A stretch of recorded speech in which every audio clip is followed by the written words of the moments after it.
نبی اکرم صلی اللہ علیہ وسلم نے لوگوں پر 5 وقت کی نماز فرض کی تو سوال یہ پیدا ہوا کہ نماز کے لیے لوگوں کو بلایا کیسے جائے، پتہ کیسے چلے کہ نماز کا وقت ہو گیا۔ اس زمانے میں گھڑیاں تو تھی نہیں، موبائل تو تھے نہیں، سورج سے اندازہ لگایا جاتا تھا کہ ظہر کی نماز کا وقت کون سا ہے، فجر اور عصر کا کون سا ہے۔ سورج کے غروب ہوتے ہی اندازہ لگایا جاتا تھا مغرب کا وقت ہو گیا۔ آسمان پر جب لال رنگ کی لالامی ختم ہو جائے تو سمجھا جاتا تھا کہ عشاء کی نماز کا وقت ہو گیا۔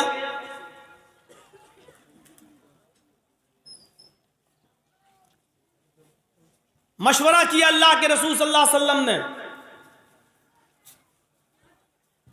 کہ لوگوں کو اذان نماز کی طرف کیسے بلائیں۔ کسی نے مشورہ دیا اے اللہ کے رسول اذان، کسی نے مشورہ دیا نماز کے لیے بلانے کے لیے محلے میں ایک آگ لگائی جائے، ہر نماز کے وقت آگ لگائی جائے، جب آگ جلنے لگے تو لوگ سمجھ جائیں کہ نماز کا وقت ہو گیا۔ ایک صحابی نے مشورہ دیا نہیں، زور سے گھنٹی بجائی جائے تو پتہ چل جائے گا کہ اذان کا وقت ہو گیا، نماز کا وقت ہو گیا۔ کسی نے مشورہ دیا کہ شنخ بجایا جائے، جس کو بھونپو بولتے ہیں، شنخ بجایا جائے زور سے،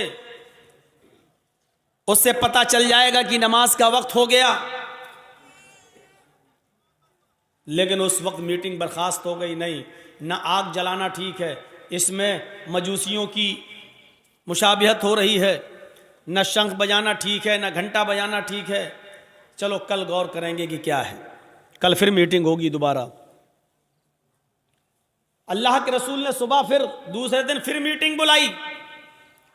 جب میٹنگ بلائی تو اس میں حضرت عمر فاروق رضی اللہ تعالیٰ عنہ نے اپنا ایک خواب بیان کیا کہ اللہ کے رسول صلی اللہ علیہ وسلم مجھے رات میں یہ خواب دکھایا گیا ہے کہ نماز کے لیے اس طریقے سے لوگوں کو بلایا جائے، اللہ اکبر اللہ اکبر اللہ اکبر اللہ اکبر، 2 بار یہ اشہد ان لا الہ الا اللہ اشہد ان لا الہ الا اللہ، 2 بار یہ اشہد ان محمد الرسول اللہ اشہد ان محمد الرسول اللہ، 2 بار یہ حی علی الصلاۃ حی علی الصلاۃ، 2 بار یہ جملے حی علی الفلاح حی علی الفلاح، 2 بار یہ جملے اللہ اکبر اللہ اکبر، 1 بار پھر یہ جملہ لا الہ الا اللہ،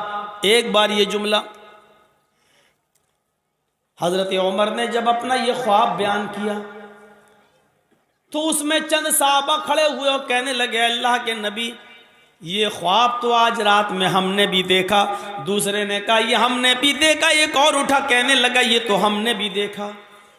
نبی اکرم صلی اللہ علیہ وسلم نے فرمایا اتنے لوگوں کا یہی خواب دیکھنا اس بات کی دلیل ہے کہ اللہ تعالی ہم سے نماز کے لیے یہی چاہ رہا ہے کہ ان کلمات کے ذریعے لوگوں کو بلایا جائے، جبکہ خود اللہ کے رسول ہیں، نبی ہیں، جبرائیل امین آ کر کہہ سکتے تھے کہ اذان دلواؤ، لیکن جبرائیل کو نہیں بھیجا، وحی نہیں آئی، صرف صحابہ کرام نے خواب دیکھا اور اللہ کے رسول نے صحابہ کرام کے خواب کو ہی اللہ کی طرف سے خواب مان کر اسی کو لاگو کر دیا، نافذ کر دیا کہ آج کے بعد ہر اذان کے وقت، نماز کے وقت یہ اذان دی جائے گی۔ بہت اہم مسئلہ ہے اذان کا، اس میں بھی حکمت چھپی ہوئی ہے۔ نماز سے پہلے ارے بھائی جب لوگوں کو بلانا ہی ہے، کسی سے بھی کھڑا کر کے پوچھو اچھا بتاؤ اذان کیوں ہوتی ہے، تو آدمی کہے گا کہ نماز کے لیے، تاکہ پتہ چل گیا نماز کا وقت ہو گیا ہے، اسی لیے تو اذان ہوتی ہے، لیکن یہ مقصد نہیں ہے۔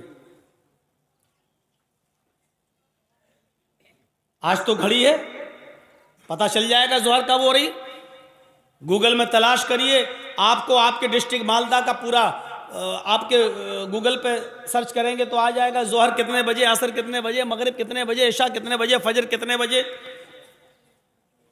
آج اذان کی کیا ضرورت ہے؟ اگر نماز کے لیے اذان ہو رہی ہے اس کا وقت بتانے کے لیے، تو وقت کے لیے تو آج کل گوگل بتلا رہا ہے کہ ظہر کا یہ وقت، عصر کا یہ وقت، مغرب کا یہ وقت، عشاء کا یہ وقت، فجر کا یہ وقت. نہیں، کچھ اور اصول ہے. اور سنو، اگر نماز کے لیے اذان دی جاتی ہے تو آپ کو معلوم ہونا چاہیے اذان کے لیے، نماز کے لیے اذان اگر دی جاتی تو حی علی الصلاۃ کا لفظ پہلے آنا چاہیے تھا. حی علی الصلاۃ کا معنی کیا ہے؟ آؤ نماز کے لیے. لیکن حی علی الصلاۃ پہلے نہیں کہا جا رہا ہے. پہلے کیا کہا جا رہا ہے؟ اللہ اکبر، اللہ اکبر. اس جملے کا نماز سے کیا کنیکشن ہے؟ ذرا کوئی بتائے ہمیں. بھائی نماز میں تو ویسے ہی آدمی کہتا ہے اللہ اکبر، کہتا ہے کہ نہیں کہتا ہے؟ میں تھوڑی سی اسپیڈ سلو کر رہا ہوں تاکہ آپ کو ذہن میں بٹھا سکوں یہ بات. ابھی تیز اسپیڈ میں بولوں گا تو آدھی باتیں دماغ میں آئیں گی اور آدھی نکل جائیں گی آپ کے. سنیے کیا کہہ رہے ہیں ہم؟ اللہ اکبر، اللہ اکبر. تھوڑا دماغ لگاؤ، اس اللہ اکبر کا نماز سے کیا کنیکشن ہے؟ نماز میں تو آدمی ویسے ہی کہہ رہا ہے اللہ اکبر. پھر اذان میں اللہ اکبر کہنے کا کیا مطلب ہے؟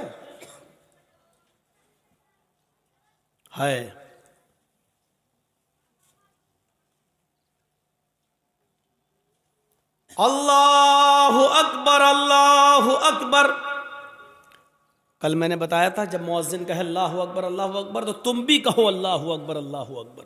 یہ مؤذن کے ساتھ ساتھ عوام کو، پبلک کو، رعایا کو، مسلمانوں کو یہ جملے اس لیے دہرانے کا حکم دیا گیا ہے کہ جس طرح مؤذن اللہ کو سب سے بڑا مان رہا ہے، تم بھی اللہ کو سب سے بڑا مانو. اب اللہ کو سب سے بڑا ماننے کا مطلب کیا ہے؟ اللہ اکبر، اللہ اکبر. اللہ سب سے بڑا ہے، اور اس کو ایک بار نہیں دو بار کہا جا رہا ہے اللہ اکبر، اللہ اکبر. اللہ سب سے بڑا ہے، اللہ سب سے بڑا ہے. تھوڑی دیر رکنے کے بعد یہ جملے پھر کہے جا رہے ہیں اللہ اکبر، اللہ اکبر. ہاں غور سے سن لو، اگر تم نے نہ سنا ہو پھر سے سن لو. اللہ سب سے بڑا ہے، اللہ سب سے بڑا ہے. آئے زمین کے سینے کو چیر کر، زمین کی چھاتی کو چیر کر اس میں دانا ڈالنے والے، دھان بونے والے، گیہوں بونے والے، جو بونے والے، گنا بونے والے، ہل چلانے والے، تیرے کانوں میں یہ آواز جا رہی اللہ سب سے بڑا ہے. اب تو اپنے دل سے فیصلہ کر کے اللہ سب سے بڑا ہے یا نہیں. اگر اللہ سب سے بڑا ہے تو اپنی کھیتی کرنا چھوڑ دے. اللہ کو سب سے بڑا مانتا ہے تو زمین کی چھاتی چیر کر اس میں دانا ڈالنا چھوڑ دے. اگر تو اللہ کو سب سے بڑا مانتا ہے تو ہل چلانا چھوڑ دے. اگر تو اللہ کو سب سے بڑا مانتا ہے تو چائے کی دکان بند کر دے. اگر تو اللہ کو سب سے بڑا مانتا ہے تو اپنے کرانہ مرچینٹ کی دکان کو تو بند کر دے. اگر اللہ کو سب سے بڑا مانتا ہے تو آئے موبائل کی دکانوں پر بیٹھنے والوں موبائل کی دکان بند کر دو. کپڑا بیچنے والوں کپڑا بیچنا بند کر دو. آئے اپنے بزنس کرنے والوں اپنے بزنس کو بند کر دو. اپنے کاروبار چلانے والوں کاروبار کو بند کر دو. اگر تم اللہ کو سب سے بڑا مانتے ہو تو تم اللہ کے گھر کی طرف جاؤ. اللہ کو سب سے بڑا مانتے ہو تو تم اس بات کا ثبوت دو کہ یہ ساری چیزیں چھوٹی ہیں. ہم چھوٹے، ہماری دکان چھوٹی ہے، ہمارا کاروبار چھوٹا ہے، ہمارا بزنس چھوٹا ہے، ہمارا کھیت چھوٹا ہے. اگر اس اذان کے لفظ کو اللہ اکبر کو سننے کے بعد بھی اگر تو دکان پہ بیٹھا رہا، اگر تو کھیت جوتتا رہا، اگر تو کپڑا بیچتا رہا اور مسجد کی طرف نہیں گیا تو اس کا مطلب یہ ہے کہ تو نے اللہ کو سب سے بڑا نہیں مانا, تو نے اپنی دکان کو اللہ سے بڑا مانا, تو نے اپنے کھیت کو اللہ سے بڑا مانا, تو نے اپنے کاروبار کو اللہ سے بڑا مانا, تو نے ہل چلانے کو اللہ سے بڑا مانا, تو نے کرانہ کی دکان کو سب سے بڑا مانا, تو نے اپنے گھر کو سب سے بڑا جانا, تو نے اپنے بیوی اور بچوں کو اللہ سے بڑا جانا. اگر اللہ کو سب سے بڑا مانتا ہے اس لیے اکبر کہا, اکبر. اذان میں یہ بھی کہا جا سکتا تھا اللہ کبیر, اللہ بڑا ہے. کبیر کے معنی کیا ہوتے ہیں؟ بڑا. عظیم کے معنی کیا ہوتے ہیں؟ بڑا. یہ بھی کہا جا سکتا تھا اللہ عظیم, اللہ بڑا ہے.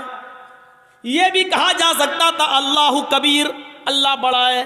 لیکن نہ کبیر کہا جا رہا ہے نہ عظیم کہا جا رہا ہے, بلکہ اکبر کہا جا رہا ہے جس کا معنی ہوتا سب سے بڑا. اللہ اکبر, اس کا معنی یہ ہوا کہ اللہ تمہاری دکانوں سے, تمہارے مکانوں سے, تمہارے کھیتوں سے, تمہارے بزنس سے, تمہارے آفسوں سے, تمہاری سرکاری نوکریوں سے سب سے بڑا ہے اللہ. مولانا صاحب جس آدمی کے یہاں کام کرتے ہیں وہ ہمیں چھٹی نہیں دیتا ہے. مسجد میں نماز پڑھنے کے لیے ہم گھر پہ آنے کے بعد پھر ہم صبح سے لے کے شام تک کی نمازیں اکٹھی پڑھ لیتے ہیں. سن لو, ہر وہ بزنس, ہر وہ سروس, ہر وہ نوکری اسلام کی نظر میں اور شریعت میں حرام ہے جو آپ کو آپ کے نماز کے وقت میں آپ کو نماز پڑھنے سے روکتی ہے. اسلام کی نظر میں وہ نوکری حرام ہے, اسلام کی درشٹی میں وہ سروس حرام ہے, شریعت کی روشنی میں وہ گورنمنٹ کی جاب ہی کیوں نہ ہو وہ بھی حرام ہے. اگر کوئی سرکاری سروس یا پرائیویٹ جاب اگر آپ کو آپ کے اول وقت میں یا آپ کو نماز کے اوقات میں آپ کو نماز پڑھنے کی اجازت نہیں دی جا رہی ہے تو آپ کے لیے وہ سروس حرام ہے, وہ نوکری حرام ہے, وہ کاروبار حرام ہے جو آپ کو نماز کے وقت میں نماز پڑھنے سے روک رہا ہے.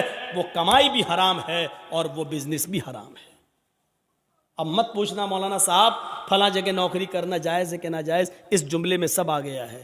ہر وہ بزنس, ہر وہ سروس, ہر وہ جاب حرام ہے اذان کے وقت, نماز کے وقت جس سے آپ کو نماز پڑھنے سے روکا جا رہا ہو یا آپ جس کی وجہ سے نماز نہیں پڑھ پا رہے ہوں, حرام ہے. دکان پر زیادہ کسٹمر آئے, بھیڑ لگی ہے, لیکن اذان کی آواز آ رہی ہے تو آپ کو کسٹمر کو چھوڑنا پڑے گا اور نماز کے لیے جانا پڑے گا,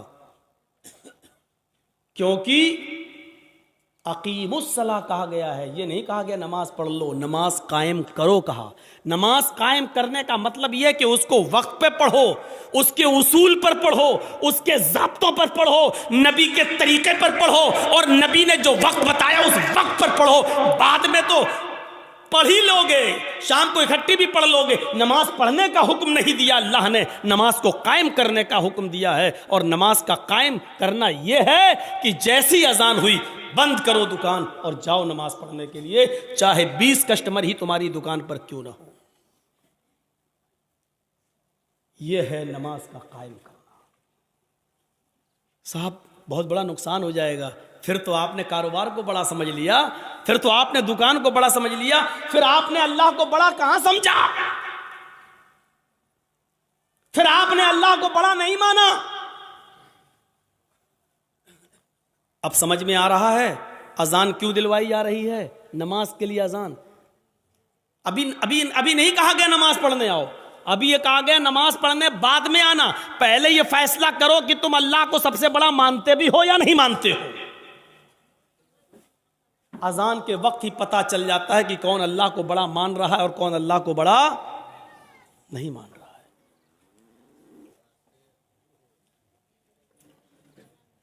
اذان کے وقت ہی پتہ چل جاتا ہے. اس جملے کو بار بار 2 بار کہا جا رہا ہے اور پھر 2 بار اور کہہ کر 4 بار کہا جا رہا ہے. پوری اذان اٹھا لو 4 بار کوئی جملہ نہیں کہا گیا, سب سے پہلے یہی جملہ 4 بار کہا جا رہا ہے.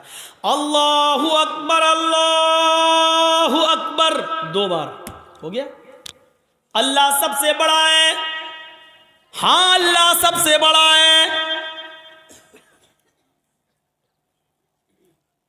آئے کاروبار میں مصروف رہنے والوں، آئے کھیتوں میں مصروف رہنے والوں، آئے آفیسز میں بزی رہنے والوں، ہائے سرکاری اور پرائیویٹ جاب میں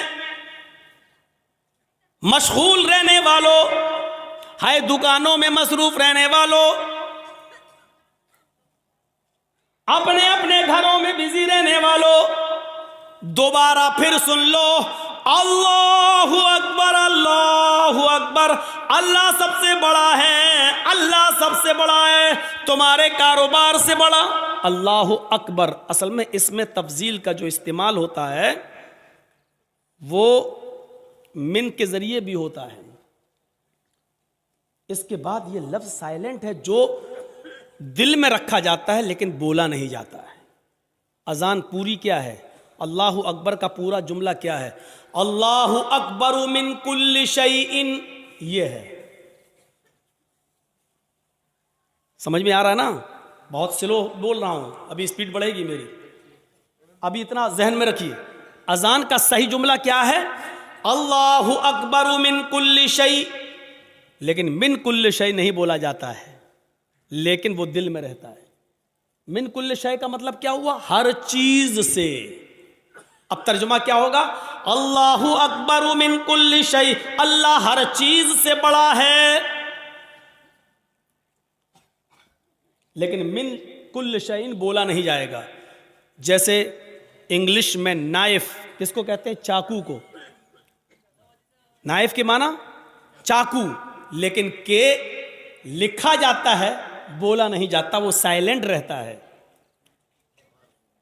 نی مانی گھٹنا، انگلش میں نی مانی گھٹنا، لیکن کہ لکھا ہوتا ہے لیکن بولا نہیں جاتا، پڑھا نہیں جاتا۔ ایسی عربی زبان میں اذان کا پہلا جملہ ہے اللہ اکبر من کل شیء، من کل شیء، نہ لکھا جائے گا نہ بولا جائے گا، لیکن دل میں مانا جائے گا کہ اللہ سب سے بڑا ہے۔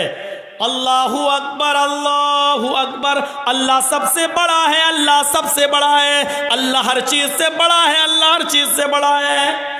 اس جملے کو سن کر بھی اپنے گھروں میں رہنے والوں، اپنی دکانوں میں بیٹھنے والوں، اپنے کھیتوں میں کھیتی کرنے والوں، اناج کاٹنے والوں، پھلوں میں ویست رہنے والوں، آم کے پیڑوں میں مصروف رہنے والوں، لیچی کے باغ دیکھنے والوں، بیڑی سگریٹ بنانے والوں، سن لو سن لو سن لو، دوبارہ سن لو، اللہ سب سے بڑا ہے، اللہ سب سے بڑا ہے۔ اب جن لوگوں نے اس جملے کو سب سے بڑا، اللہ کو سب سے بڑا مانا، انہوں نے اپنی دکان بند کر دی، اپنا مکان بند کر دیا، اپنی دکان بند کر دی، اپنا آفس بند کر دیا، یا چلے آئے کسی کو بٹھا کے کہ میں جا رہا ہوں نماز پڑھنے، آپ بیٹھو اب میں ابھی آتا ہوں۔ اب جو لوگ چلے اس کا مطلب یہ ہے کہ وہ اللہ کو سب سے بڑا مان لیے۔ پہلی چیز یاد رکھنا، انہوں نے اللہ کو بڑا مان لیا۔ اذان سننے کے باوجود جن لوگوں نے اپنی دکانوں میں بیٹھنا گوارا کر لیا، کھیتوں میں رہنا گوارا کر لیا، سن لو، انہوں نے اللہ کو بڑا نہیں مانا، انہوں نے اپنے آپ کو، اپنے کاروبار کو اور اپنے بزنس کو اللہ سے بڑا مانا ہے۔ اور یہ لوگ جنگ کر رہے ہیں اللہ سے۔ اب اللہ سے جنگ کر رہے ہیں تو جیتیں گے یا ہاریں گے، اس کا جواب ہمیں دینے کی ضرورت نہیں، آپ خود اپنے دل سے فیصلہ کر لو، کیا دنیا میں کوئی طاقت ایسی ہے جو اللہ کا مقابلہ کر سکے اور جو اللہ سے جیت سکے؟ اب جنہوں نے بڑا مانا وہ چلے گئے، گھر چھوڑ کے وضو بنایا، چلنے لگے مسجد میں، جانے لگے مسجد کی طرف، اور اس میں تو کوئی شک ہی نہیں ہے، گھر سے جو لوگ وضو بنا کر مسجد کی طرف جاتے ہیں بہرحال ثواب ملتا ہے۔ ایک ضعیف روایت میں تو یہاں تک آتا ہے کہ اگر کوئی شخص گھر میں وضو بناتا ہے اور وہ گھر سے وضو بنا کر مسجد میں جاتا ہے تو اس کو ایک حج کا ثواب دیا جاتا ہے۔ تو گھر سے وضو بنانے کی بہرحال فضیلت تو ہے ہی، اگرچہ ہم اس ضعیف حدیث کو اگر نہ بھی مانیں اور یہ مان لیں تو کم سے کم اتنا تو مانو کہ گھر سے وضو بنا کے چلنا یہ بہرحال بہت بڑی ثواب کی بات ہے اور بہت بڑی نیکی کی بات ہے۔ اب جو لوگ مسجد میں آ گئے تو اب ان کو کہا جا رہا ہے، جو لوگ گھروں میں ہیں ان کو نہیں کہا جا رہا ہے۔ اب جو لوگ اذان کے یہ پہلا جملہ سن کر گھروں میں وضو بنا کر نکل رہے ہیں ان سے اب کہا جا رہا ہے اشہد ان لا الہ الا اللہ۔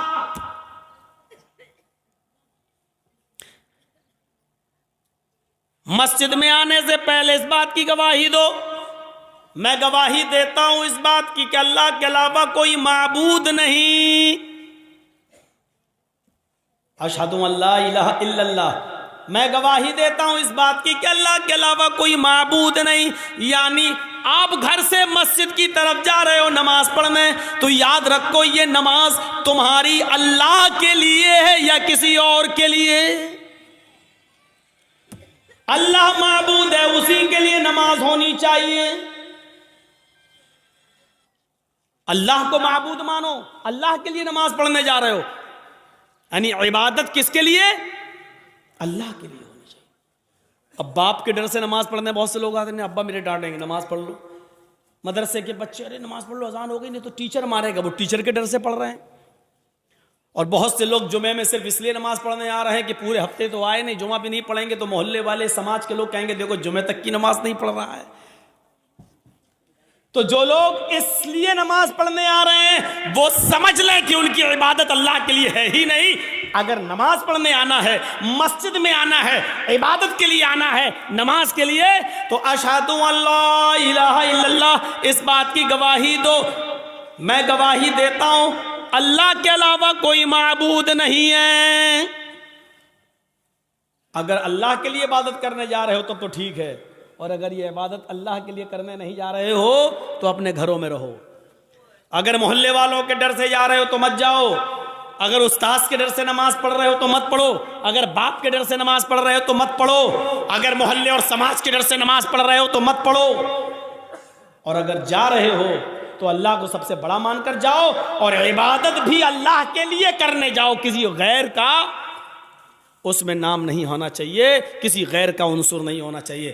اب اگر تم اللہ کے لیے عبادت بھی کرنے جا رہے ہو اور تم نے دل میں ٹھان لیا کہ عبادت ہم اللہ ہی کی کریں گے، کسی اور کی نہیں، تو اب ان لوگوں سے کہا جا رہا ہے اشہد ان محمد الرسول اللہ، کہو میں گواہی دیتا ہوں اس بات کی کہ محمد صلی اللہ علیہ وسلم اللہ کے رسول ہیں۔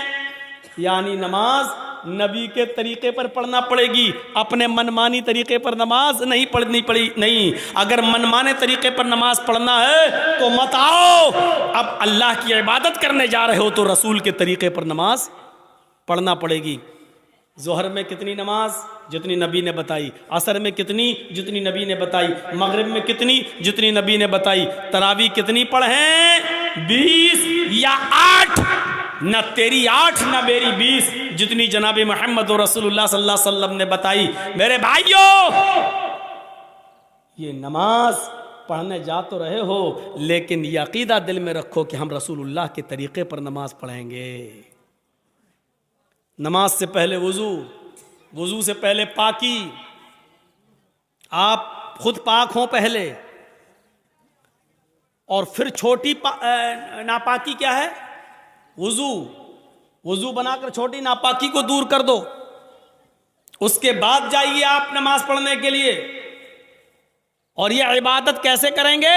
جب آپ وضو بنا کر گھر سے مسجد کی طرف نکلیں گے تو اللہ تعالی ہر ایک قدم پر تمہیں ایک نیکی دے گا، ہر قدم پر ایک نیکی، اور ایک گناہ معاف بھی ہوگا۔ جیسے ایک قدم بڑھایا ایک نیکی ملی اور ایک گناہ معاف، دوسرا قدم بڑھایا ایک نیکی ملی اور ایک گناہ معاف، تیسرا قدم بڑھایا ایک نیکی ملی اور پھر ایک گناہ معاف، چوتھا قدم بڑھایا ایک نیکی ملی اور ایک گناہ معاف۔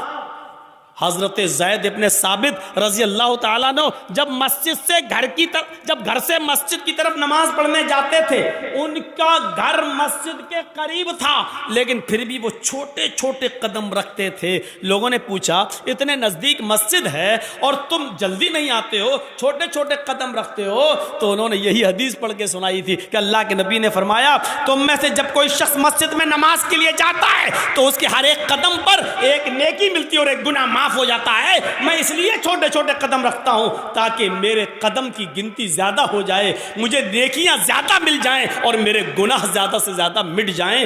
تو میرے پیارے ساتھیو, یہ آپ کو تبھی ملے گا جب آپ گھر سے وضو بنائیں گے, اور وضو بنانے کے بعد جب گھر سے نکلیں گے تو حالت وضو کا ثواب, اور وضو میں نماز کے لیے جو قدم اٹھیں گے یہ باوضو ہو کر جب اٹھیں گے تو اس پر اور زیادہ ثواب.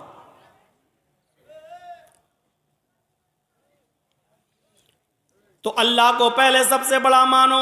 جنہوں نے اللہ کو سب سے بڑا مان کر اپنا کاروبار, اپنا بزنس بند کر دیا, وہ مسجد کی طرف جائیں. مسجد کی طرف جانے والوں, اگر اللہ کے لیے عبادت کرنے جا رہے ہو تو ٹھیک, ورنہ مت جاؤ. اور اللہ کے لیے عبادت کرنے جانے والوں, اگر یہ عبادت جناب محمد رسول اللہ کے طریقے پر کرنا ہے تو ٹھیک.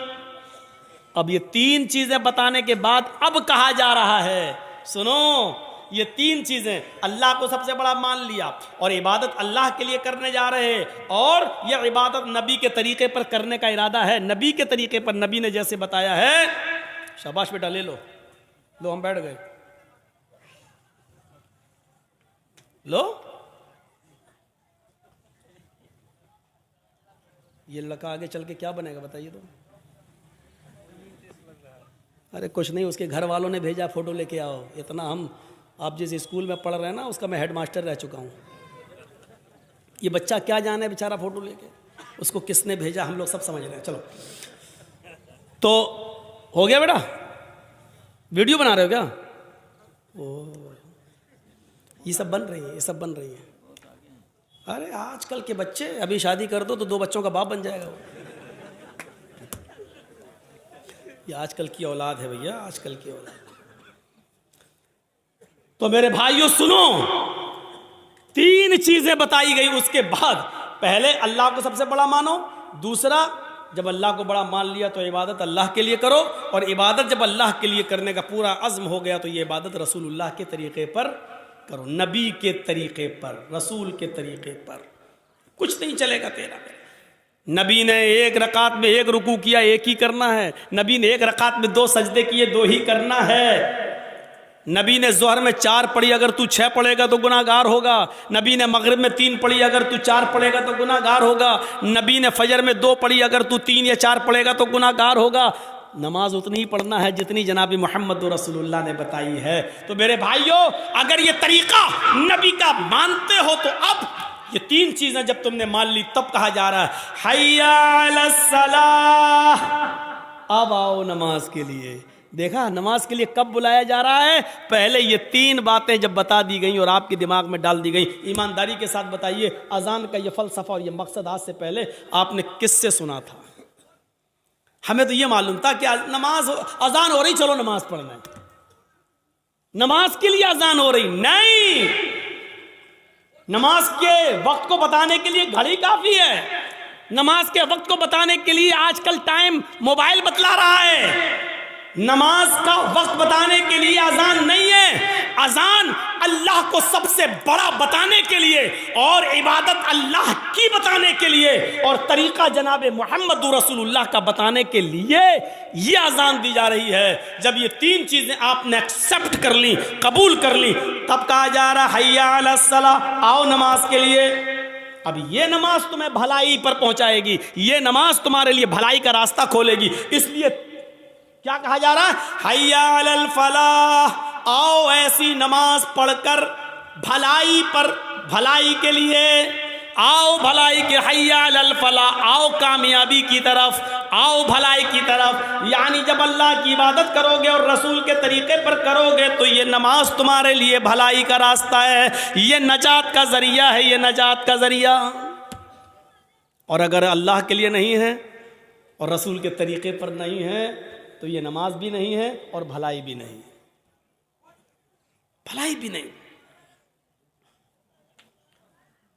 اس کے بعد پھر لاسٹ میں پھر کہا جا رہا ہے, اے لوگوں ایک بار پھر سن لو, اب تک اگر اپنے گھروں میں بیٹھے ہوئے ہو تو ایک بار پھر سن لو, اللہ اکبر, اللہ اکبر, اللہ سب سے بڑا ہے, سب سے بڑا ہے, لا الہ الا اللہ, اس کے علاوہ کوئی عبادت کے لائق نہیں. آخر میں یہ جملہ کہہ کر پھر دماغ میں بھر دیا کہ پھر سوچ لو, اب بھی گھر میں رہنا ہے, اب بھی دکان پہ بیٹھنا ہے، اب بھی بزنس کرنا ہے، اب بھی سروس کرنا ہے، اب بھی آفس میں رہنا ہے۔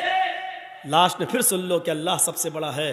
اگر آفس کا مالک نکال دے گا نکال دے، کیونکہ روزی وہ نہیں دیتا، روزی دینے والا اللہ ہے۔ اچھا ٹھیک ہے، آفس میں بیٹھے ہو، اس سے روزی روٹی چل رہی ہے، پرائیویٹ جاب ہے، اچانک آگ لگ گئی، آپ کے دونوں ہاتھ جل گئے، اب کیا کرو گے بتائیے؟ اب کیا کرو گے؟ اچانک بلڈنگ ٹوٹ گئی، گر گئی، دیوار گر گئی، یا ہم پھسل گئے، ہمارے دونوں پیر ٹوٹ گئے، اب کیا کرو گے؟ آپ تو آفس کو سب سے بڑا سمجھے تھے نا، اسی لیے تو نماز پڑھنے نہیں آئے تھے، اب کیا کرو گے؟ صحتک قبل مرضک، اپنی تندرستی کو، اپنی جوانی کو، اپنی بیماری سے پہلے غنیمت جان لے اور اللہ کی عبادت کر لے۔ تصور کرو، اذان کا مقصد یہ ہے، اس لیے ہوتی ہے یہ اذان، اس لیے دی جاتی ہے یہ اذان، تاکہ اللہ کا سب سے بڑا ہونے کا تصور ہمارے دماغ میں رہے، اور اللہ کی عبادت کرنے کا تصور ہمارے دماغ میں رہے، اور عبادت جناب محمد رسول اللہ صلی اللہ علیہ وسلم کے طریقے پر کرنے کا تصور ہمارے دماغ میں رہے۔ دنیا میں بہت سے نبی آئے، سنیے، اور ہر نبی پر نماز فرض تھی، ہر نبی پر نماز فرض تھی۔ حضرت ابراہیم علیہ السلام یہ کہا کرتے تھے، ان صلاتی و نسکی و محیای و مماتی للہ رب العالمین، میری نماز، میری قربانی، میری زندگی اور میری موت اللہ کے لیے ہے۔ قرآن کہہ رہا ہے نا، ان صلاتی و نسکی و محیای و مماتی للہ رب العالمین، میری نماز، میری قربانی، میری زندگی، میری موت کس کے لیے؟ اللہ کے لیے۔ اس کا مطلب یہ ہے کہ ابراہیم علیہ السلام پر بھی نماز فرض تھی۔ جب اپنی بیوی ہاجرہ کو اور اپنے بچے چھوٹے اسماعیل کو جب چھوڑ دیا تھا بیابان جنگل میں، اور جب چلے گئے بہت دور، بیوی اور بچے کی آنکھوں سے اوجل ہو گئے، تو ابراہیم علیہ السلام نے جو دعا کی تھی، وہ دعا کو دیکھو قرآن ریکارڈ کرتا ہے، ربی انی اسکنت من ذریتی بواد غیر ذی زرع عند بیتک المحرم لیقیموا الصلاۃ، الہ العالمین، او اللہ رب العالمین، ہم نے اپنی بیوی کو، ہم نے اپنے بچے کو ایک بیابان جنگل میں تیرے حوالے چھوڑ دیا ہے۔ اس جنگل میں کوئی نہیں ہے، انسانی آبادی نہیں ہے، اس جنگل میں کوئی رہتا نہیں ہے، کوئی بندہ نہیں ہے، بواد غیر ذی زرع، بے آب و گیا دیے، وہاں درخت بھی پیدا نہیں ہوتے، وہاں بیابان جنگلی جنگل ہے، وہاں سے کوئی قافلہ بھی نہیں آتا ہے، تھوڑے بہت درخت جو دکھ رہے ہیں ان پر پرندوں کے گھونسلے بھی نہیں ہیں، ایک چڑیا کا بھی پتہ نہیں ہے۔ ایسی بیابان جنگل میں جو غیر آباد ہے، غیر ذی زرع ہے، اس جنگل میں ہم نے اپنے بیوی بچوں کو چھوڑ دیا ہے۔ عند بیتک المحرم، تیرے قابل احترام گھر کے پاس، جہاں تیرا گھر تعمیر ہوگا، جہاں ہمیں تیرا گھر بنانا ہے، جہاں خانہ کعبہ کو بنانا ہے، جہاں قبلہ بننا ہے، جہاں قبلے کی تعمیر ہونا ہے، تیرا گھر بننا ہے، ایسے گھر کے پاس ہم نے اپنے بیوی بچے کو چھوڑ دیا ہے، لیقیموا الصلاۃ، تاکہ اس سے پھیلنے والی ذریت، میرے بیوی بچے، لیقیموا الصلاۃ، نماز قائم کر سکیں، نماز ادا کر سکیں، نماز پڑھ سکیں۔ اپنے بیوی کو اور بچے کو چھوڑ دیا ہے، ایک بھی پرندہ نہیں ہے، قافلہ نہیں ہے، انسان نہیں رہ رہا ہے، سائیں سائیں بیتتی ہے، خطرناک جانوروں کا ڈیرا ہے، لیکن یہی خانہ کعبہ بننا ہے، یہی اللہ کا گھر بننا ہے، اسی خانہ کعبہ کا طواف آگے چل کے ہونا ہے، اور ساری دنیا اسی کی طرف آگے چل کر رخ کر کے نماز پڑھنے والی ہے. ہمیں اسی جگہ پر اپنے بیوی بچوں کو چھوڑ دیا ہے تاکہ میری بیوی سے میرے بچوں سے جو نسل پھیلے, جو تعداد بڑھے, جو سنکھیا بڑھے, جو آبادی بڑھے, لیقیم الصلاۃ, وہ تیری لیے نماز پڑھ سکیں, وہ نماز قائم کریں, وہ نماز پڑھنے والے ہوں. ابراہیم علیہ السلام یہ دعا کر رہے ہیں, ہم نے اپنے بیوی اور بچوں کو ایسی جگہ چھوڑا ہے جو بالکل بیابان ہے, لیکن ہم نے وہاں اس لیے چھوڑا ہے, وہاں تیرا گھر ہے اس لیے چھوڑا تاکہ وہ نماز ادا کریں, نماز پڑھیں. قرآن کی آیت سے ہمیں پتہ چلنا چاہیے کہ نماز کی اہمیت کیا ہے. یہی نماز ہے. حضرت موسیٰ علیہ السلام کو اللہ نے حکم دیا تھا وَأَقِمِ الصَّلَاةَ لِذِكْرِي, آئے موسیٰ تم میری یاد کے لیے, مجھے یاد کرنے کے لیے نماز قائم کرو. پتہ چلا کہ یہ نماز موسیٰ علیہ السلام پر بھی فرض تھی, ابراہیم پر بھی فرض تھی, نوح علیہ السلام پر بھی فرض تھی. یہ نماز لقمان علیہ السلام پر بھی فرض تھی, اور لقمان علیہ السلام تو اپنے بیٹے سے کہہ رہے ہیں, قرآن کہتا ہے یا بنی اقم الصلاۃ, اے میرے بیٹے نماز قائم کر. یہ نماز لقمان اور اس کے بیٹے پر بھی فرض تھی. رہا نبی اکرم کا مسئلہ, تو اللہ کے نبی کا مسئلہ تو میں نے ابھی بیان کر دیا. اما عائشہ کہتی ہیں اذان کی آواز سن کر مجھے ہٹا دیتے, مجھ سے دور ہو جاتے, ایسا لگتا جیسے مجھے جانتے ہی نہیں ہیں, ایسا لگتا جیسے مجھے پہچانتے ہی نہیں ہیں, کبھی ہمیں دیکھا ہی نہیں ہے, ایسا محسوس ہوتا ہے جیسے یہ ہمیں پہچان ہی نہیں رہے ہیں. یہ نماز کا حال جس کو آج ہم نے بہت ہلکے میں لے لیا ہے, مرضی آئی پڑھ رہے ہیں. اگر نماز کے بارے میں صحیح جانکاری مل جائے تو اس سے آپ اندازہ لگا سکتے ہیں کہ بے نمازی کی معاشرے میں کیا حیثیت ہے. بے نمازی کے گھر کھانا کھانا جائز نہیں ہے, بے نمازی کی شادی میں شرکت کرنا جائز نہیں ہے.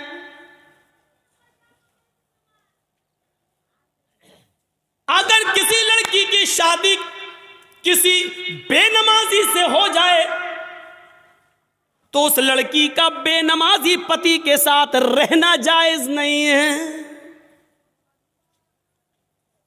سمجھائے, مانتا ہے تو ٹھیک ہے, نہیں مانتا تو الگ ہو جائے. سوال یہ ہے کہ وہ طلاق نہ دے تو طلاق دینے کی ضرورت ہی نہیں ہے, کیونکہ بے نمازی مسلمان ہی نہیں ہے, اور جب مسلمان نہیں ہے تو کسی کافر کے نکاح میں رہنے کی ضرورت بھی نہیں ہے. یہ نکاح آٹومیٹکلی فسق, اپنے آپ ختم. بے نمازی کے ہاتھ کا کھانا جائز نہیں ہے, بے نمازی کے ہاتھ کا پانی جائز نہیں ہے.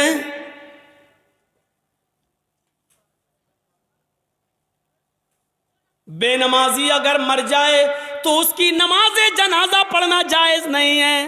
بے نمازی اگر مر جائے تو اس کو مسلمانوں کے قبرستان میں دفن کرنا جائز نہیں ہے. کیا کیا بتاؤں.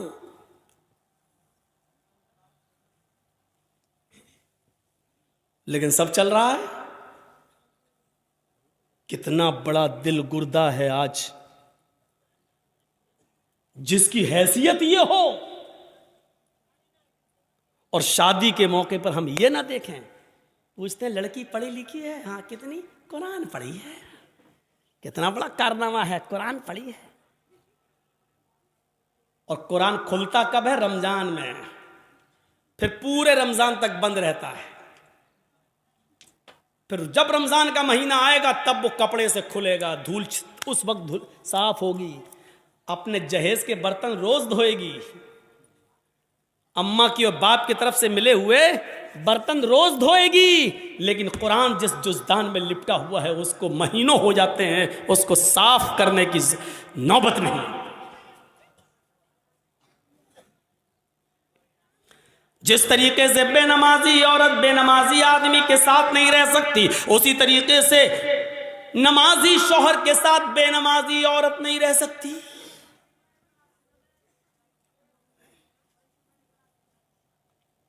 دیکھ رہے ہیں آپ، ان نبیوں پر بھی نماز فرض تھی۔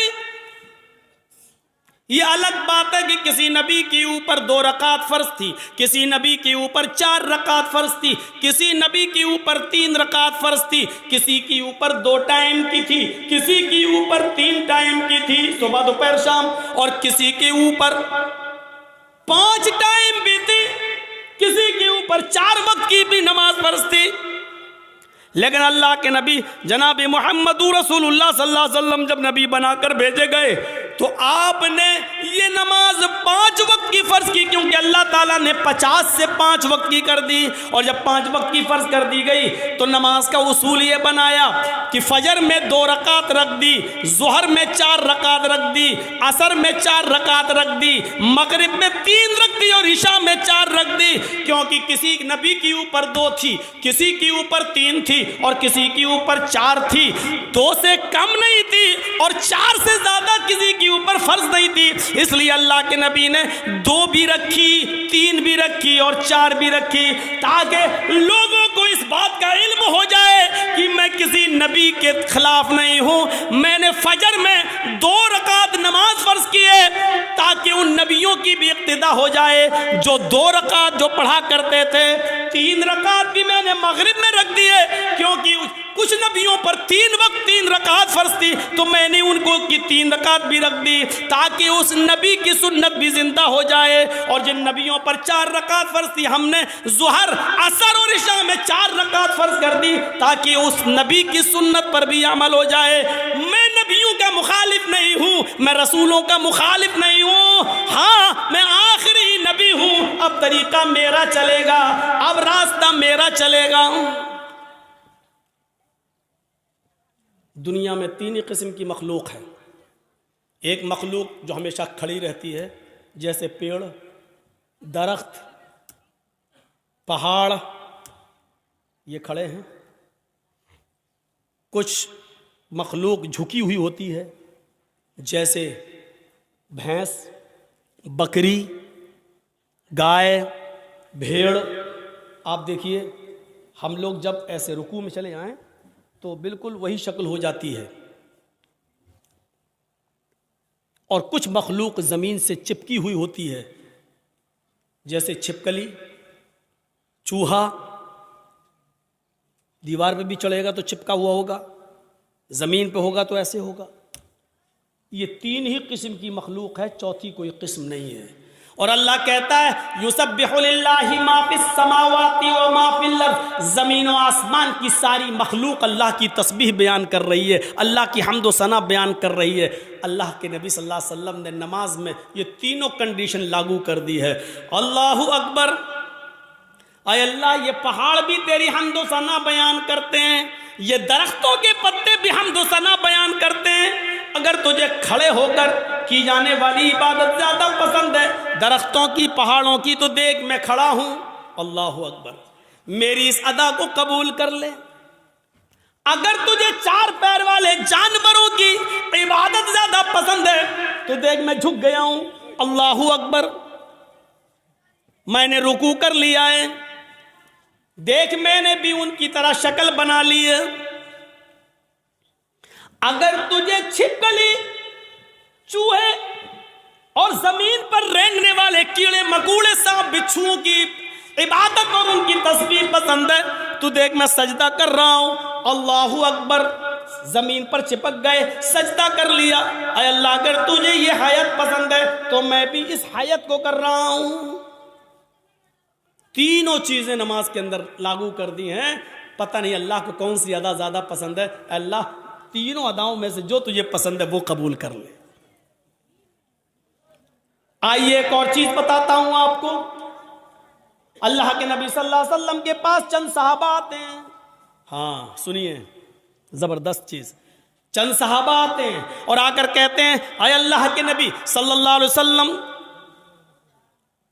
میں جب مسجدوں میں نماز پڑھنے جاتا ہوں تو یہ کافر کان لگا لگا کر سنتے ہیں، دیواروں پر کان لگا کر سنتے ہیں.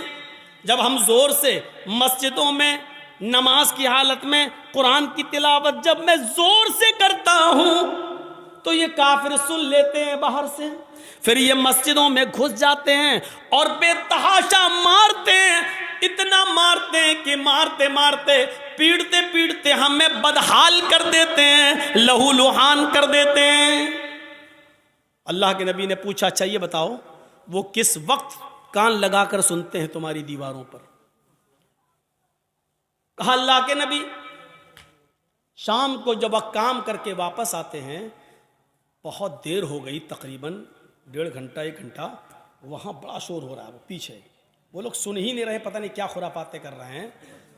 بچے نہیں ہیں اس میں، کچھ بڑے بھی ہیں، ادھر دیکھیے وہ پیچھے، اور ابھی تک نہیں سن رہے. دیکھو وہ پھر چھلانگ لگا رہا، کود رہا، ان کی آواز یہاں تک آ رہی ہے. کوئی ایسا آدمی نہیں ہے جو ان کو بھگا دے، ان کو کہہ دے گھر جائے.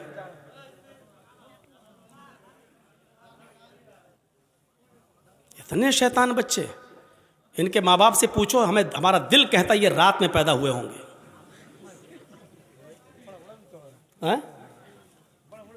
ہاں بڑا بڑا بھی ہے، ہم کو یہاں سے دکھ رہا ہے، ابھی نگاہیں اتنی کمزور تھوڑی ہوئی ہماری. پوچھا اللہ کے نبی صلی اللہ علیہ وسلم نے اچھا یہ بتاؤ کہ وہ کس وقت کان لگا کے سنتے ہیں؟ کہا اللہ کے رسول وہ جب شام کو کام کر کے واپس آتے ہیں، جب تو وہ کان لگا کر سنتے ہیں، یعنی عصر کے وقت. تو اللہ کے نبی صلی اللہ علیہ وسلم نے فرمایا اچھا تو کان لگاتے ہیں وہ دیواروں پر؟ کہاں. تو ٹھیک ہے پھر عصر میں تم قرآن کی قرأت زور سے کرنا بند کر دو، یعنی آہستہ پڑھ لو. اور کب کان لگاتے ہیں؟ کہ اللہ کے رسول قیلولہ کرتے وقت. ہم لوگ جب دوپہر میں کام کر کے آتے ہیں، گھر میں کھانا کھا کے تھوڑا سوتے ہیں، قیلولہ یعنی ظہر کی نماز کے وقت وہ کان لگا کر سنتے ہیں اور ہم کو پکڑ کے مارتے ہیں جب ہم زور سے قرآن کی تلاوت کرتے ہیں تب. تو اللہ کے نبی نے کہا ظہر میں بھی تم قرآن کو آہستہ پڑھو. دیکھیے آپ نے یہ نہیں کہا کہ نماز گھر میں پڑھ لو. مقامی آدمی ہو جو کہیں کا رہنے والا ہو، آپ اپنے گاؤں کے رہنے والے ہیں تو آپ اپنے گھر پہ نماز نہیں پڑھیں گے. کوئی مسافر آدمی ہے، سفر سے آیا ہے، تو وہ جہاں ٹھہرا ہے، جہاں رکا ہے، وہ نماز پڑھ سکتا ہے اپنے مقام پر جہاں وہ ٹھہرا ہے، اس لیے کہ اس کو قصر میں کرنا ہے، 2 رکعت پڑھنا ہے. اور مسافر ظہر اور عصر ایک ساتھ پڑھ سکتا ہے، مغرب اور عشاء ایک ساتھ پڑھ سکتا ہے، وہ 2 نمازیں ملا سکتا ہے، اس کو گنجائش ہے، لیکن مقامی آدمی کو نہیں. اللہ کے رسول نے ان سے کیا کہا؟ اچھا ظہر میں مارتے ہیں اور عصر میں مارتے ہیں؟ کہاں. تو ٹھیک ہے ظہر میں آہستہ پڑھ لو اور عصر میں آہستہ پڑھ لو. اچھا یہ بتاؤ مغرب میں؟ کہ اللہ کے رسول وہ بہت دیر سے آتے ہیں تو مغرب میں وہ کان لگا کے نہیں سنتے ہیں. تو آپ نے فرمایا پھر مغرب میں قرآن کی تلاوت زور سے کرو. اچھا عشاء میں؟ ہاں اللہ کے نبی جب وہ گھر کاروبار کر کے کھیتی باڑی کر کے واپس آتے ہیں تو عشاء میں بھی کان لگا کے سنتے ہیں. آپ نے ہاں تو وہ عشاء میں بھی نہیں سنتے ہیں کیونکہ تھکے ہوئے ہوتے ہیں، کھانا کھایا اور سو گئے. مغرب کے بعد آتے ہیں سنتے نہیں ہیں، اس لیے آپ نے کہا مغرب میں پڑھو زور سے. عشاء کی نماز آپ اتنی دیر سے پڑھتے ہیں کہ ان کو نیند آ جاتی ہے، وہ عشاء میں بھی نہیں سنتے. آپ نے فرمایا تو عشاء میں بھی پڑھو. اچھا فجر میں؟ کہا اللہ کے نبی فجر میں تو وہ خود ہی گھوڑا بیچ کے سوتے رہتے ہیں. تو آپ نے کہا پھر فجر میں بھی زور سے تلاوت کرو. پہلے یہ 5 وقت زور سے تلاوت ہوتی تھی، 5 نمازوں میں زور سے پڑھا جاتا تھا. الحمدللہ رب العالمین. جب صحابہ نے شکایت کی کہ اے اللہ کے رسول یہ ہمیں مارتے ہیں، کانوں میں دیواروں پہ کان لگاتے ہیں، سن لیتے پڑھ رہے ہیں تو مارتے ہیں، پیٹتے اتنا مارتے ہیں کہ لہو لہان ہو جاتے ہیں. تو آپ نے کہا کب مارتے ہیں؟ کہا ظہر میں. آپ نے کہا ظہر میں آہستہ پڑھو. کب مارتے ہیں؟ کہا عصر میں. عصر میں بھی آہستہ پڑھو. مغرب میں؟ کہا نہیں زور سے پڑھو، عشاء میں سو جاتے ہیں وہ، زور سے پڑھو، فجر میں نہیں اٹھتے ہیں وہ، زور سے پڑھو۔ میرے بھائیو یہ سلسلہ چلتا رہا، بہت دنوں تک یہ سلسلہ چلتا رہا، اور اتنے دنوں تک یہ سلسلہ چلا کہ مکہ فتح ہو گیا۔ جب مکہ میں کامیابی مل گئی اور نبی کی حکومت آ گئی، تب صحابہ کرام نے پھر عرض کیا، اب جو چیز بتانا چاہتا ہوں وہ سنیے۔ اب صحابہ نے عرض کیا، اے اللہ کے نبی، جب ہمارے حالات خراب تھے، جب یہ ہمیں مارتے تھے، پیٹتے تھے، جس کی وجہ سے آپ نے آہستہ پڑھنے کا حکم دے دیا تھا ظہر میں اور عصر میں، اب تو یہ مارتے نہیں ہیں، اب تو حکومت ہمارے ہاتھ میں آ گئی، اب تو مکہ اور مدینہ کی باغ ڈور ہمارے ہاتھ میں ہے، تو اے اللہ کے نبی ہمیں پہلی والی اجازت دے دیجئے، اب ہم پھر سے 5 وقت کی نمازوں میں زور سے تلاوت کریں۔ بھئی حالات اب ختم ہو گئے، پہلے حالات برے تھے اس لیے آپ نے آہستہ پڑھنے کو کہہ دیا، اب تو ہمارے فیور میں ہیں حالات، اب تو ہمارے حق میں ہیں حالات، تو اب کیوں ہم آہستہ پڑھیں، اب ہم زور سے پڑھیں گے۔ آپ نے کہا نہیں، بالکل نہیں۔ صحابہ نے کہا اللہ کے رسول، کیا یہ وجہ نہیں تھی کہ یہ لوگ ہمیں مارتے تھے اس لیے آپ نے آہستہ پڑھنے کے لیے کہہ دیا تھا؟ آپ نے کہا وجہ یہی تھی۔ کہا جب وہ ریزن ختم ہو گیا، جب وہ وجہ ختم ہو گئی، تو اب زور سے پڑھنے کی اجازت کیوں نہیں دی جا رہی ہے؟ اللہ کے نبی نے کیا فرمایا؟ آپ نے فرمایا اس لیے کہ بعد میں آنے والے لوگ جب یہ سوچیں گے کہ ظہر میں، عصر میں آہستہ پڑھنے کی اجازت کیوں دی، اور مغرب میں، عشاء میں اور فجر میں زور سے تلاوت کیوں کی جاتی ہے، جب یہ بعد میں آنے والے لوگوں کو پتا چلے گا، جب وہ اس کی ہسٹری پڑھیں گے، جب وہ حدیثیں پڑھیں گے، جب ان کو معلوم ہوگا کہ صحابہ کرام مار کھاتے تھے، اتنا پیٹے جاتے تھے کہ ان کی چمڑی ادھڑ جاتی تھی، لہو لوہان ہو جاتے تھے، اس کے باوجود انہوں نے نماز نہیں چھوڑی، ماریں کھائیں لیکن نماز پڑھی، آہستہ پڑھی لیکن پڑھی، نماز چھوڑی نہیں ہے۔ جب ان کو اس بات کا علم ہوگا تب ان کو پتا چلے گا کہ صحابہ کرام نے بڑی سے بڑی مصیبتیں جھیلی ہیں لیکن نماز نہیں چھوڑی ہے، نماز ترک نہیں کی ہے، تو پھر وہ بھی نمازی بن جائیں گے، وہ بھی نماز کے پابند ہو جائیں گے۔ اب آپ کو اندازہ ہے میرے بھائیوں، صحابہ کرام مارے کھاتے تھے، اتنا پیٹتے تھے کہ ان کی چمڑی ادھر جاتی تھی، جسم سے خون بہتا تھا، لیکن اس کے باوجود نماز پڑھ رہے ہیں۔ اللہ کے رسول نے کہا زور سے مت پڑھو، آہستہ پڑھو، لیکن پڑھو، نماز ایسی کنڈیشن میں بھی معاف نہیں۔ ہٹے کھٹے تندرست ہیں اور نماز نہیں پڑھتے، اور جرأت دیکھو، بہادری، ہمت تو دیکھو، اذان کی آواز آ رہی ہے، کچھ لوگ مسجد میں نماز کے لیے جا بھی رہے ہیں، لیکن کلیجہ اتنا بڑا کہ ان نمازیوں کے سامنے ہوٹلوں پہ بیٹھ کے چائے ہم پی رہے ہیں۔ ہمارا دل اور ہمارا کلیجہ کتنا مضبوط ہے۔ یا اللہ، تیرا عذاب کیسے رکا ہوا ہے۔ اتنی بڑی غلطی اگر پچھلے زمانے کی امتوں نے کی ہوتی تو ابھی تک آگ اور پتھر کے عذاب سے وہ ہلاک ہو گئے ہوتے۔ اللہ رب العالمین کا عذاب ہم پر آ کیوں نہیں رہا ہے؟ اس کی وجہ کیا ہے؟ اتنا بڑا کلیجہ،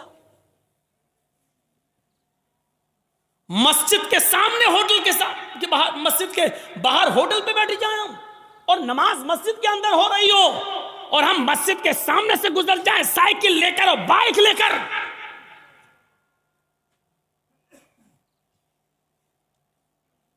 یہ مسجد دن بھر میں 5 مرتبہ بد دعا دیتی ہے، الہ العالمین، ان لوگوں نے مجھے بنایا تو بڑی شان سے ہے، جلسے کرا کرا کے، چندے کر کر کے، سیمنٹ لے لے کے، بوریاں لے لے کر، اینٹیں لے لے کر ہمیں بنایا تو بہت اچھا ہے، خوبصورت بنا لیا، مینارہ بھی بنا دیا، بڑی عالی شان بنا دیا، لیکن الہ العالمین انہوں نے مجھے ویران کر دیا، بنانے کے بعد مجھے آباد نہیں کیا۔ اے اللہ، انہوں نے میرا پیٹ نہیں بھرا، اللہ انہوں نے مجھے بنانے کے بعد میرے پاس نہیں آئے، میری گود میں نہیں آئے۔ اے اللہ، جس طریقے سے انہوں نے مجھے بنانے کے بعد ویران کر دیا، اے اللہ تو ان کی زندگیوں میں ویرانی پیدا کر دے، اللہ جس طرح انہوں نے مجھے برباد کیا تو ان کو برباد کر دے، اللہ جس طریقے سے انہوں نے ہمیں بنا سوا کر درست کرنے کے بعد ہمیں بھلا دیا ہے، اے اللہ تو ان کو بھلا دے۔ میرے بھائیوں، یہ مسجدوں کی کہیں بد دعاؤں کا نتیجہ تو نہیں جو ہمارے حالات ہی ہے، جو ہمارے حالات ہی ہیں۔ پہلے زمانے میں جب جنگیں ہوتی تھی، نماز کا وقت ہو جایا کرتا تھا، بادشاہ نماز کی حالت میں بادشاہ جنگ کی حالت میں نماز کے لیے کھڑا ہو جاتا تھا، دوسرا بادشاہ یہ سمجھتا تھا کہ یہ کیا ہو رہا ہے، بتایا یہ نماز پڑھ رہے ہیں، اللہ کو یاد کر رہے ہیں، اللہ سے دعا کر رہے ہیں، وہ بادشاہ اپنی فوج لے کر بھاگ جاتا تھا، یہ کہتے ہوئے کہ جو قوم تیروں اور تلواروں کہ سایوں میں بھی اپنے رب کو نہ بھولتی ہو تو اس کا رب اسے کیسے بھول جائے گا۔ جو قوم تلواروں کے سایوں میں پلی ہوئی ہو، تیروں تلواروں کے سایوں میں جو نماز ادا کر رہی ہو، ایسی پوزیشن میں بھی وہ اپنے رب کو بھول نہیں رہی ہو، اپنے رب کی عبادت کر رہی ہو، پھر اس کا رب ہمارے ساتھ کیا کرے گا اگر ہم نے ان کو اس پوزیشن میں مارا؟ وہ اپنی فوج، اپنے ہتھیار، اپنے گھوڑے، اپنا سارا ہتھیار وہیں پر ڈال کر بھاگ جایا کرتے تھے، یہ کہتے ہوئے کہ اے اللہ والو ہم تمہارا مقابلہ نہیں کر سکتے، اے اللہ والو ہم تمہارا مقابلہ نہیں کر سکتے۔ میرے بھائیوں، کل تک ہمارے یہ حالات تھے، آج ہمارے حالات یہ ہیں، ہماری مسجدوں میں نماز ہو رہی ہے لیکن کافروں کی بارات بجتی ہوئی جاتی ہے، ان کے بینڈ بجتے ہوئے جاتے ہیں، ان کے گانے بجتے ہوئے جاتے ہیں، لیکن ہماری اذان کی آواز یا نماز کی قرات بھی ہو رہی ہو تو ان کو کوئی فرق نہیں پڑتا، کیونکہ جب اذان اور نماز کے وقت ہم نے اپنی ٹی ویوں کو بند نہیں کیا ہے، جب ہم نے اپنے گھروں میں ٹی ویاں چلانا شروع کر دی تو پھر کافروں کے دلوں سے بھی ہمارا رعب و دبدبہ نکل گیا، کافروں کے دلوں سے بھی ہمارا رعب و دبدبہ ختم ہو گیا۔ کیوں ہوگا؟ ہم نے کافروں کے دلوں میں اپنی عزت بنائی کہاں ہے؟ کہاں بنائی ہے ہم نے اپنی عزت؟ غزوہ احزاب کا وہ موقع یاد کرو، سنو، صرف ایک نماز تھی، بس ایک، وہ بھی اللہ کے رسول صلی اللہ علیہ وسلم نبی کی ایک نماز، اور وہ بھی چھوٹی نہیں تھی، بس صرف اس کا اصل وقت نکل گیا تھا۔ غزوہ، جنگ ہو رہی ہے، نام ہے اس غزوے کا غزوہ احزاب۔ اور سنو، کلیجہ سنبھال کر سنو، دل سنبھال کے سنو اس واقعے کو۔ غزوہ احزاب، کافروں کی طرف سے تیر چل رہے ہیں، مسلمانوں کی طرف سے بھی تیر چل رہے ہیں۔ یہ جنگ اتنی خطرناک ہوئی کہ عصر کی نماز کا وقت آ گیا، لیکن صحابہ کرام سنبھل نہیں پائے، کوئی ادھر تھا کوئی ادھر تھا، نماز پڑھیں تو کیسے پڑھیں؟ ایک ساتھ ہوتے تو چلو آدھے پڑھ لیتے، آدھے جنگ کرتے، پھر یہ جو آدھے پڑھ چکے ہوتے یہ جنگ میں چلے جاتے، جو چھوٹ گئے وہ بعد میں پڑھ لیتے، لیکن کوئی ادھر ہے کوئی ادھر ہے۔ یہ عصر کی نماز کا وقت تھا، عصر کی نماز کا وقت، اللہ کے رسول نماز پڑھا نہیں سکے اور صحابہ ایک ساتھ جمع نہیں ہو سکے، کوئی ادھر سے تیر چلا رہا کوئی ادھر سے تیر چلا رہا ہے، لیکن تیر چلاتے چلاتے چلاتے چلاتے مغرب کا سورج جو ڈوبتا ہے مغرب کی نماز کے لیے، سورج کے ڈوبنے سے، سورج کے غروب ہونے سے تھوڑی دیر پہلے صحابہ کرام نے اس جنگ پر کامیابی حاصل کر لی، یعنی کافروں کو ہرا دیا، لیکن عصر کی نماز کا وقت نکل گیا۔ سنیے، عصر کی نماز کا وقت نکل گیا تھا، جلدی سے وہیں صحابہ نے تیمم کیا اور وضو بنا، تیمم پانی تو تھا نہیں، جلدی سے تیمم کیا اور نماز پڑھنا شروع کر دی۔ سورج ڈوبنے سے غروب ہونے سے پہلے پہلے اللہ کے نبی نے اور صحابہ نے عصر کی نماز پڑھ لی، صرف وقت نکل گیا جو پڑھنا چاہیے تھا پونے، ہم لوگوں کے ہاں کتنے بجے ہوتی ہے عصر؟ آپ کے ہاں کتنے بجے ہو رہی ہے عصر؟ 2:45 پر؟ ہاں کہیں 3:30 پہ بھی ہو رہی ہوگی، ہم 3:15 آپ کی مسجد میں کتنے بجے ہو رہی ہے؟ 3:15. اب 3:15 کی جگہ پر کوئی آدمی 5:15 پہ نماز پڑھے تو وقت نکل گیا ہے نا اس کا عصر کا. مان لیجئے 5:30 پہ سورج ڈوب رہا ہے اور 5:15 پہ آدمی نماز پڑھ رہا ہے تو سورج ڈوبنے سے پہلے ہی تو پڑھ رہا ہے. وہ سورج غروب ہونے والا ہے. جلدی سے اللہ کے رسول نے اور صحابہ نے تیمم کیا اور نماز پڑھ لی. اور پڑھنے کے بعد جو جملے کہے وہ سنو, جو جملے کہے ان کافروں کے لیے وہ سنو.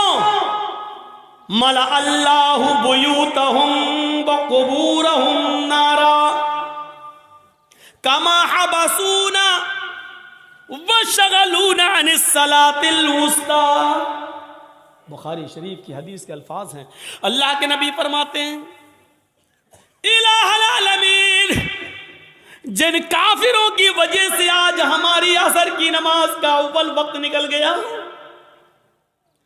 اے اللہ جن کافروں کی وجہ سے آج میری عصر کی نماز کا اصلی وقت نکل گیا, وقت پر ہم نماز نہیں پڑھ سکے, سورج ڈوبنے سے پہلے آج ہم نے عصر کی نماز پڑھی, اس کے ذمہ دار یہ کافر ہیں, یہ جنگ کرنے والے, ان کی وجہ سے میری عصر کی نماز کا وقت نکلا ہے.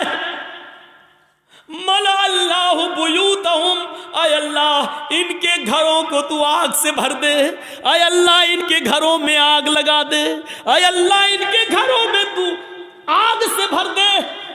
نماز کے وقت اپنے گھروں میں بیٹھنے والوں, نبی اکرم کی اس بد دعا پر ذرا غور کرو. ملأ اللہ بیوتہم, اے اللہ ان کے گھروں کو تو آگ سے بھر دے.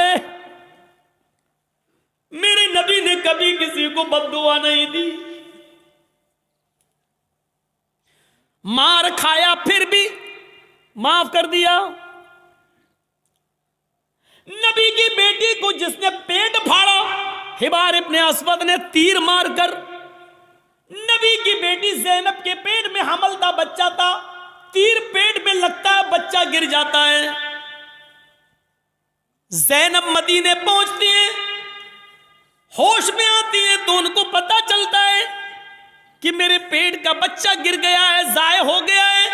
اس صدمے کو وہ برداشت نہ کر سکی, انتقال کر گئی. 10 سال کے بعد جب حبار ابن اسود سامنے آیا اور مدینے میں اللہ کے نبی سے معافی مانگنے لگا کہ مجھے معاف کر دو, میں بھی مجرم ہوں اور آپ کی بیٹی کا قاتل ہوں.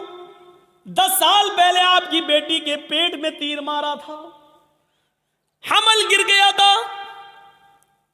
نبی اکرم کی آنکھوں میں آنسو آ گئے, بیٹی کی یاد آ گئی, رونے لگی. لیکن کہتے ہیں حبار میری بیٹی کے قاتل میں نے آج تک اپنے لیے اور اپنے خاندان کے لیے کبھی بدلہ نہیں لیا. آج تو نے معافی مانگی, جا میں نے تجھے بھی معاف کر دیا, جا جا جا حبار میری بیٹی کے قاتل, میں نے اپنی بیٹی کے قتل کا خون معاف کر دیا. وہ حمزہ جو نبی کا چچا اور ہندا نے پیٹ پھاڑا, ناک کاٹی, کان کاٹا, زبان کاٹی اور اسی میں دھاگا ڈال کر ناک, کان, زبان کا ہار بنا کر اپنے گلے میں پہنا. وہ ہندا جس نے حمزہ کا پیٹ پھاڑ کے کلیجہ نکالا اور چبایا, ہمت نہیں کر سکی اس کو کھانے کی, تھوک دیتی ہے. کٹی ہوئی گردن, پھٹا ہوا پیٹ, نکلا ہوا کلیجہ, کٹی ہوئی ناک, کٹا ہوا کان, کٹی ہوئی زبان. یہ لاش جب نبی کے سامنے آئی تو آپ کی آنکھوں میں آنسو آ گئے اور کہا اے حمزہ قیامت تک جتنے بھی لوگ اللہ کی راہ میں قتل کیے جائیں گے یہ شہید ہوں گے, لیکن تو قیامت کے دن سید الشہداء بنا کر اٹھایا جائے گا, تمام شہیدوں کا سردار بنا کر اٹھایا جائے گا. ایسا حال کرنے والی ہندا جب نبی کے سامنے آئی تو آپ نے کہا کیا چاہتی ہو؟ معافی. آپ نے کہا ہندا جا میں نے تجھے بھی معاف کر دیا، او میرے چچا کی قاتل جا میں نے تجھے بھی معاف کر دیا، میری چچا کی لاش کو بگاڑنے والی جا میں نے تجھے بھی معاف کر دیا۔ لیکن انسان ہوں، برا لگتا ہے، تو میرے سامنے مت آنا، کیونکہ جب تو میرے سامنے آئے گی تو مجھے چچا کی لاش یاد آ جائے گی۔ ہمارے نبی نے کبھی کسی کو بد دعا نہیں دی۔ طائف والوں نے اتنا مارا کہ سر پھٹ گیا، سر سے خون نکلا، پیروں پہ گرا، خون جم گیا، جوتے تک اتر نہیں پا رہے تھے اس جمے ہوئے خون کی وجہ سے۔ دو فرشتے آئے، اے اللہ کے نبی کہو تو ان طائف والوں کو دو پہاڑیوں کے بیچ میں پیس دوں۔ میں جب گیا تھا حج کے عمرے کے لیے تو میرے وہاں بہت پروگرام کرائے گئے تھے، جدہ میں ہوئے، دمام میں ہوئے، اور مکے میں ہوئے، مدینے میں ہوئے، تو ہم کو طائف بھی لوگ لے کر گئے، اور وہ پہاڑی ہم کو دکھائی تھی لوگوں نے وہاں طائف کے اندر، جس پہاڑی پر چڑھ کر کافروں نے نبی اکرم کو پتھر مارے۔ وہاں کے لوگ جو تھے وہ ان لوگوں نے بتایا کہ مولانا صاحب یہ وہ جگہ ہے، یہاں نبی کھڑے تھے، اوپر سے کافر پتھر مار رہے تھے۔